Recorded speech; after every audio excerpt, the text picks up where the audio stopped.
Hi friends, first வீடியோவில் மாவு எப்படி பிசைஞ்சிருந்துன்னு பார்த்துருந்தோம். ரெண்டாவது இப்போ இனி எப்படி போட்டு எடுக்கலான்னு பார்ப்போம். பிணைஞ்சி வச்சுருந்த மாவை ஊற வச்சு எடுத்த உடனே அதை ஃபஸ்ட்டு கட் பண்ணி நல்லா அழகாக பவுல் போட்டு எடுத்துக்கலாம்.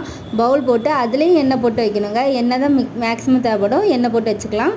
எண்ணெய் போட்டு அதுக்கப்புறவு உங்களால் விரிக்க முடியல, அடிக்க முடியல அப்படின்னா இந்த இப்போ பூரி சப்பாத்திக்கெலாம் உருட்டணும்ல, அதே மாதிரி உருட்டணும். ஆனால் என்ன ஓவல் ஷேப்பில் உருட்டணும். அது ரவுண்டாக உருட்டாமல் ஒரே சைடு அப்படி நேராக உருட்டணும். அப்படி நேராக விரிச்சிட்டு அப்புறம் அதுலேயும் எண்ணெய் தடவி ஸ்ட்ரைட்டாக எடுத்து அதை சுற்றி வச்சா போதுங்க. பரோட்டாக்கு அழகாக ரெடி ஆயிரும். இனி அதை நல்லா அழகாக விரித்து கொடுத்து நம்ம தோசைகளில் 2 பக்கம் போட்டு எடுத்து அதை நல்லா அடித்தா பரோட்டா ரெடிங்க.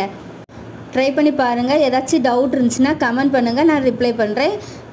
உங்களுக்கும் பிடிக்கும், ட்ரை பண்ணி பாருங்கள். கண்டிப்பாக ட்ரை பண்ணி பாருங்கள். ஓகே ஃப்ரெண்ட்ஸ், நான் அடுத்த வீடியோவில் பார்ப்போம். பாய். லைக் பண்ண மறந்துடாதீங்க.